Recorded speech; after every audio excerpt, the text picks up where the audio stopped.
Нема газ, ке нема грејење во Европа. Цените во цела Европа одат нагоре. Криза е, се нема пари, но за вооружување пари имало и ке има. Светот влегува во нова ладна војна.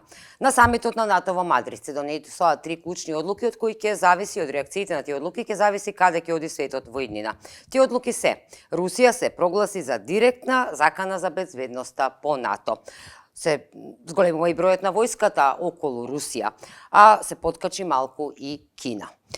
Кина веднаш возврати на овај нов стратегиски план на НАТО и вели да не ја користат украинската криза за да направат светски конфликт и да не воведат во нова ладна војна.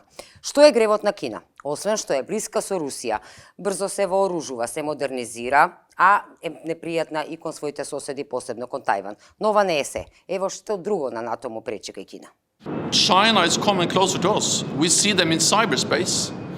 We see China in Africa, in the Arctic, but we also see China investing heavily in our own critical infrastructure and trying to control it. We have seen the discussions about 5G, Huawei.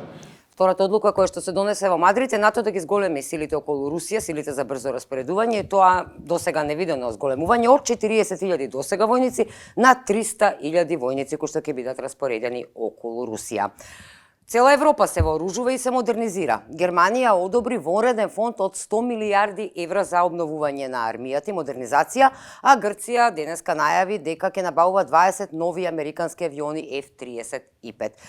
И американскиот претседател Бајден од Мадрид најави дека Америка ќе го зголеми своето присуство во Европа, и тоа во Шпанија ќе го зголемат бројот на борбените бродови, потоа во Полска ќе се постави команда за 5-тиот армиски корпус, во Романија ќе се постави дополнителна бригада, исто така во Британија ескадрили на американските F-35 авиони ќе се зголемат, во Балтичките земји ќе се распоредат нови единици, а во Германија и во Италија ќе се распоредат сили за воздушна одбрана. На Русија не се допадна тоа што американската војска ќе го зголемува своето присуство во Европа и најави контрамерки.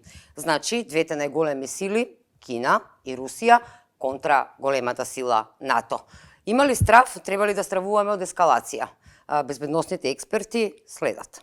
Кина и Америка веќе долг период водат една тивка војна, економска војна во сферата на трговијата, економијата, во сфера на финансиите, и веројатно ќе продолжат со таа тивка војна, што не значи дека наскоро се очекува да помине нели во права војна. Кина и Русија. Кина со воен буџет од 230 милијарди долара и Русија некаде околу 150 до 180 милијарди долари годишен воен буџет, сепак се далеко инвестира помалку во војската, во техниката.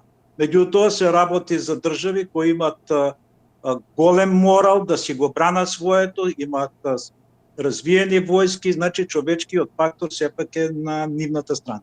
И третата одлука која што беше донесена во Мадрид, од која што ќе влие за тоа каде ќе оди Европа и светот во иднина, е проширувањето, односно Финска и Шведска добија официјална покана за членство и ќе бидат дел од НАТО. Зошто е ова битно? Како што може да се види на оваа мапа, од формирањето на НАТО долги години одредени земји беа членки и мапата не поплавуваше како што е овде, меѓутоа од 90-тите години па натака се зголеми присуството на НАТО во Европа. Со влегувањето на Шведска и Финска во НАТО, буквално НАТО доаѓа до границите со Русија, и само 4 земји кои што се членки на Европската унија остануваат да не бидат дел од НАТО. Тоа е Ирска, Австрија, Кипар и Малта.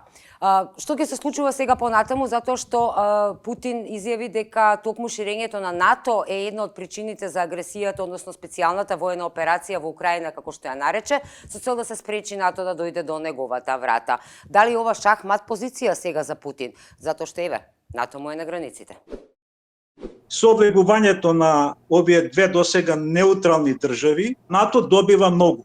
Излегува на една граница од некаде 1300 километри, ќе биде директно до самата Русија, дека ќе дојде до некоја балансирање на силите во арктичкиот дел, значи на северот, кај што Русија до недавно имаше значителна предност. Зошто овие две земји се толку важни за НАТО, а и за Русија, затоа што Финска, како ниту една друга земја во Европа, дели огромна граница со Русија, 1300 километри е должината на границата со Русија и Финска, тоа ја дуплира границата на НАТО со Русија. Санкт Петерсбург, кој што е еден од најголемите градови во Русија, оддалече само 170 километри сега, нели, од границата со НАТО. Најголем проблем за Русија е и близината на полуостровот Кола, за кој што велат дека е полн со нуклеарно оружје.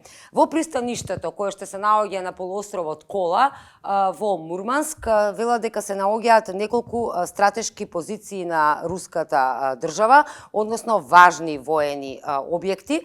Таму се наоѓа командата на руската Северна флота. Има бази за нуклеарни мрзокршачи и подморници со интерконтинентални боеви глави.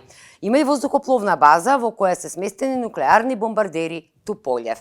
Што е проблемот со полуостровот Кола? Проблемот е што е слабо поврзан со останатиот дел од Русија. Односно има само еден пат и една железничка линија и вела дека до Санкт Петерсбург има околу 700 километри. Ова е огромен еден потек кој што доколку сака да го обезбеди Русија, ќе треба таму да ангажира околу 1 милион војници. Сите земји во Балтичкото море ќе бидат членки на НАТО освен Русија. Го внесува и островот Готланд. Зошто е битен овој остров? Затоа што се наоѓа многу блиску до Калининград, исто една од стратешките позиции на Русија, и за прв пат од 2005 година постави и војска на островот Готланд.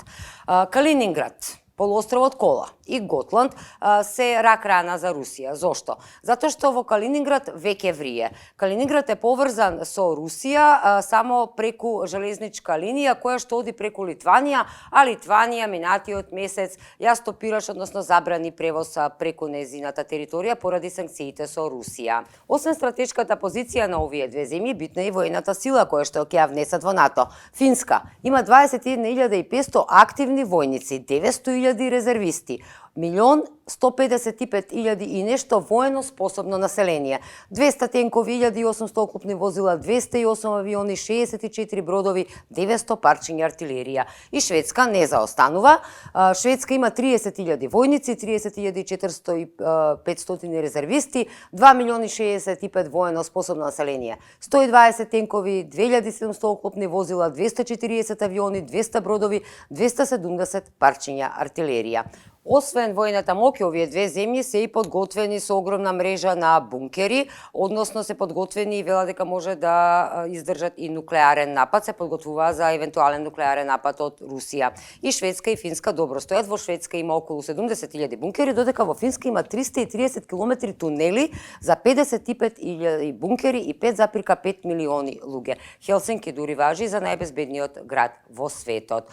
Овие бункери во овој момент се користат како сали, клубови, кина, меѓутоа има директна наредба од владата во случај на потреба. Во рок од 72 часа треба да бидат тип-топ подготвени за да може да ги примат луѓето. И сега сите се во исчекување како ќе реагира Русија и Путин, бидејќи ова е сериозен геостратешки удар врз неговите планови. Тој веќе се јави со реакција. Еве што вели. Ние немаме проблеми со Шведска и Финска како што имаме со Украина. Ако сакаат да се придружат на НАТО, само напред. Но мора да разберат, ако НАТО воспостави своја инфраструктура во Финска и Шведска, откако ќе се приклучат, Русија ќе одговори со иста мера. Се беше добро помеѓу нас, но сега би можело да има тензии. Секако дека ќе има. Тоа е неизбежно, ако има закани по нас. Треба ли да стравуваме од нови ескалации? Експертите предупредуваат дека Русија ќе го одржи ветувањето и оно што го кажа дека ќе постави нуклеарки, посебно на полуостровот Кола и околу Калининград. После се што се случуваше во светот, после однесувањето на Русија, најновите одлуки на НАТО членките во Мадрид, едно е сигурно, иднината на Европа нема да биде поплочена со рози, туку со тензии и вооружување. А како што изгледаат работите? Ќе звецкаат и нуклеарките на границите со Европа.